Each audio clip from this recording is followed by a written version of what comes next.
because Dr. Shiva said that the HIV to AIDS phenomenon was not proven by Koch's Koch postulate.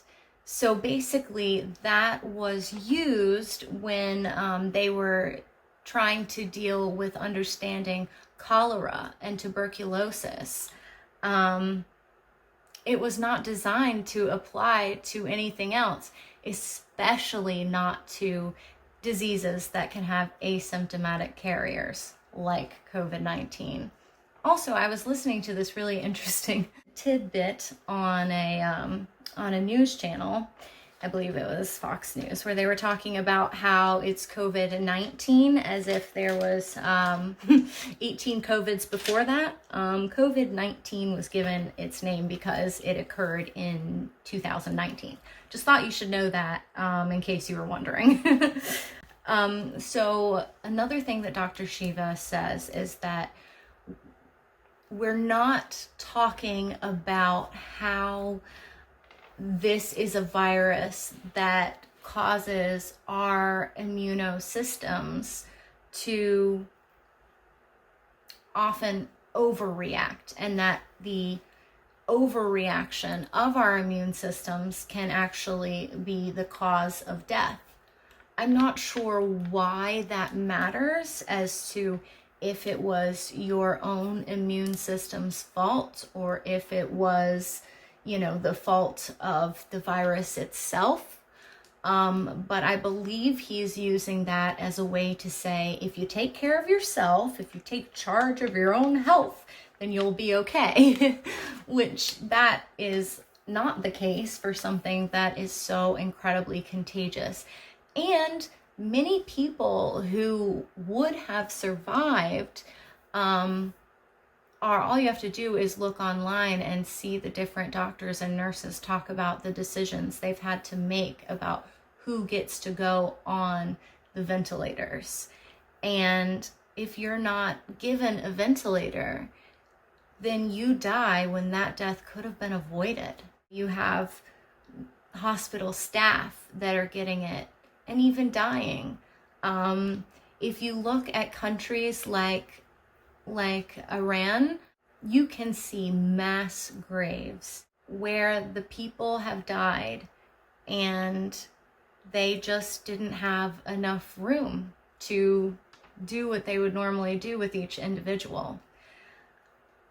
We can see what happens to a country when it is ignoring COVID-19. America does not exist inside of a bubble. If you really want to know what would happen if you just pretend it's not there and let it wash through, you can see some pretty devastating mass graves that have happened in other countries that haven't taken it seriously. So yes, Dr. Shiva is right that sometimes it's your own immune system that causes the problem, but not always. And he's right that it mostly affects immunocompromised people, but not always. Perfectly healthy people my age have gotten it and ended up with scarring on their lungs. We've even had minors who have died from it. So this is not across the board, just as if that's okay, happening to people who have compromised immune systems. So if healthy people have died, then Dr. Shiva's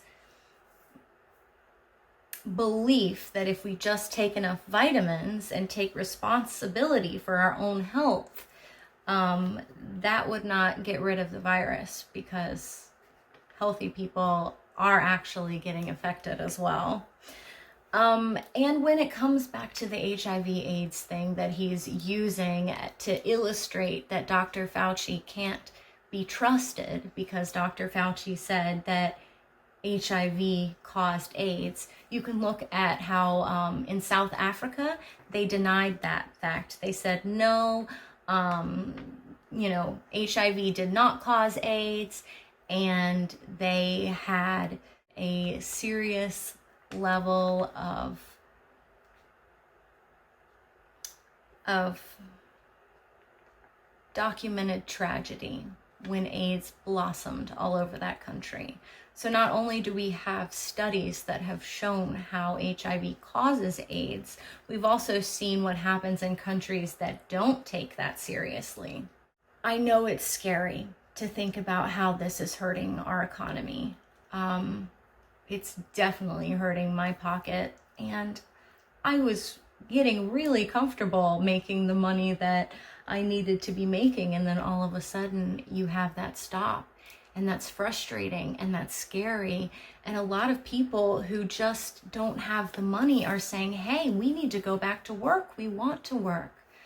That is where it is Congress's responsibility to make it possible for us to just sit tight for a few months. In Canada, they've already sent out $2,000 to everyone, and a lot of people are getting more, and that's allowing them to sit tight.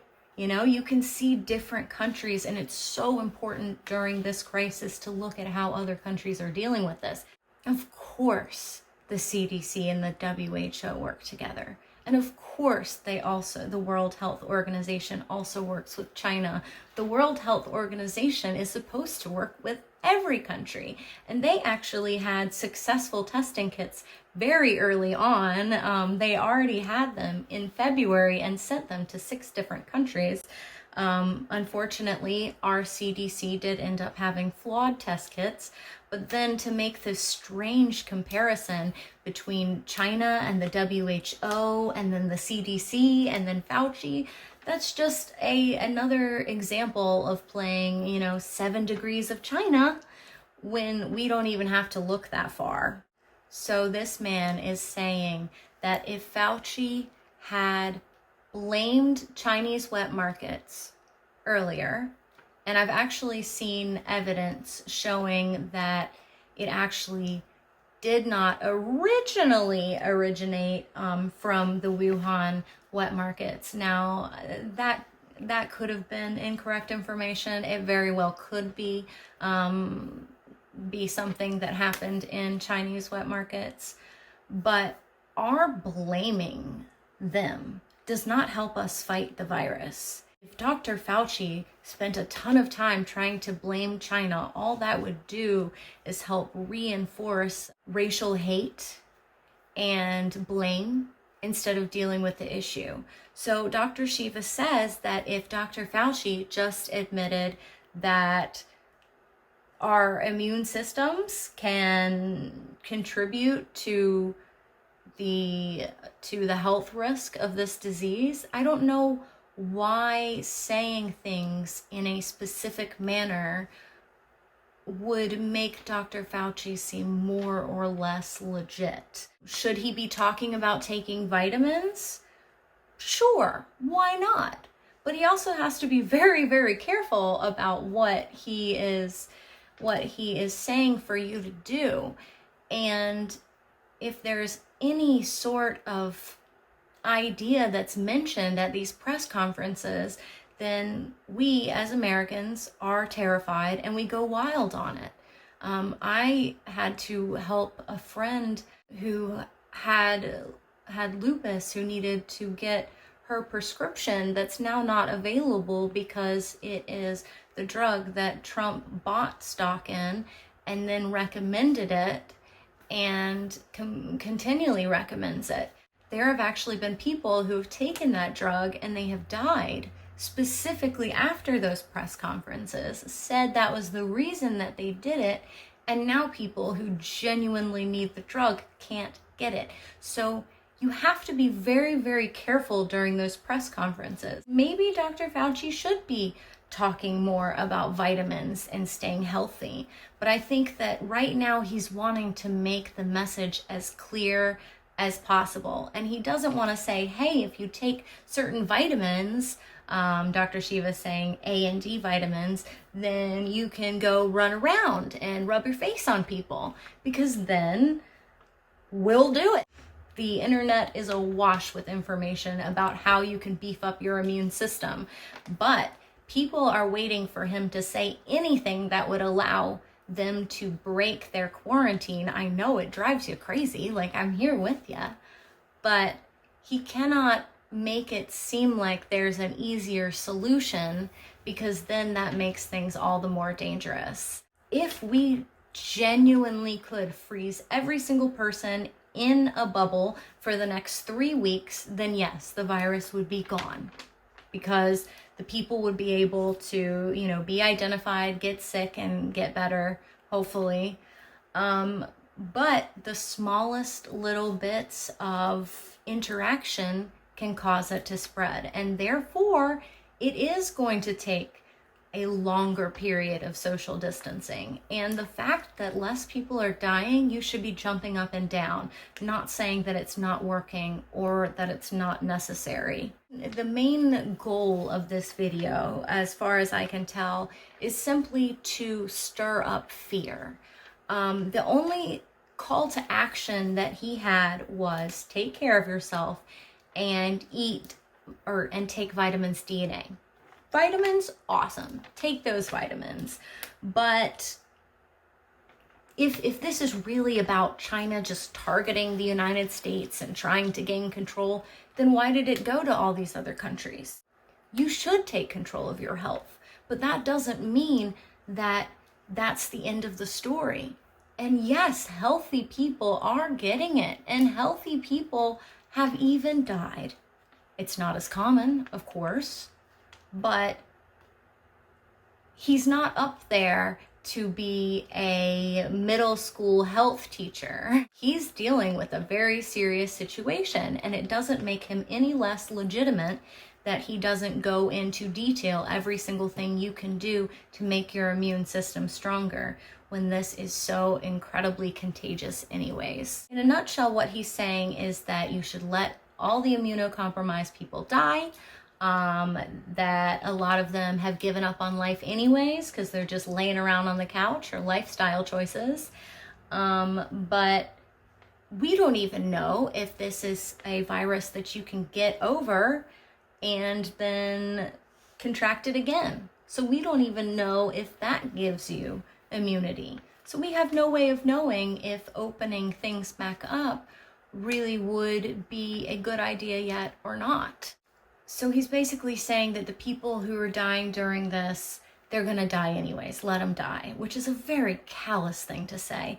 But it's not at all taking into account all the people who might be in a car accident and need a respirator, but there are no respirators, so they die. It's not taking into account all of the other people who are simply going to die just because they need medical attention and can't get it because of all of this.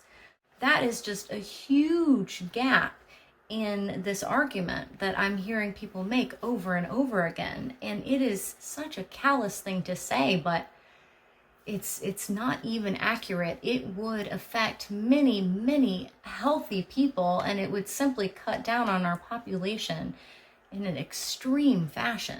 He said that these people might be on drugs, or they don't care about life, or they've made poor life choices. And maybe some of them had, but that's not a reason to sign their death certificate, is it?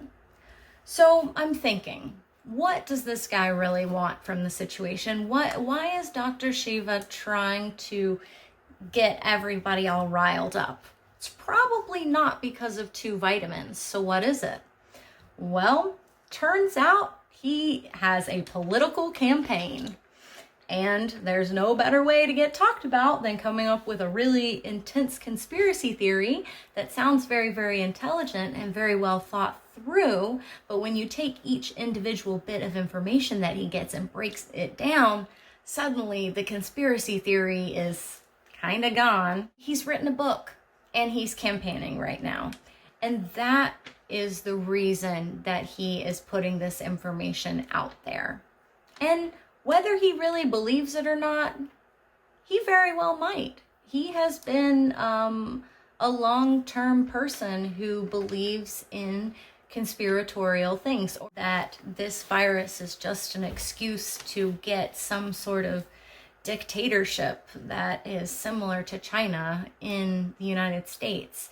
And we can look at countries that have ignored this and we can see the result. We can look at countries that ignored the HIV/AIDS connection and we can see the result there. And that argument about HIV/AIDS is central to his entire thesis about not only what is going on, but also about why he should be elected into office. He's saying we need to be selfish. We need to make ourselves strong.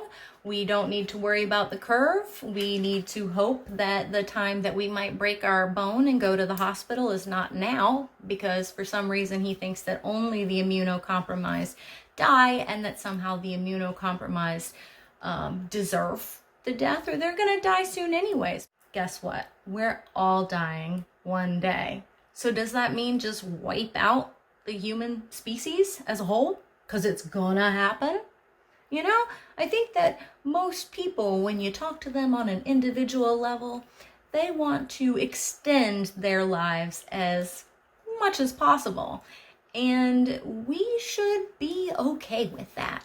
And not only should we be okay with that, but we should also be willing to forego our little pleasures like getting our hair done and see that we are all in this together. This is affecting perfectly healthy people, as if that needs to be something for you to care about it. But if you only care about it, if it affects perfectly healthy people, guess what? We have passed that level in the evolution of this crisis. If you want to look for a conspiracy, look at the drug companies that want to copyright any sort of cure or vaccine that they get, because that is where you look for your conspiracy, and that is where we can fight to make things better.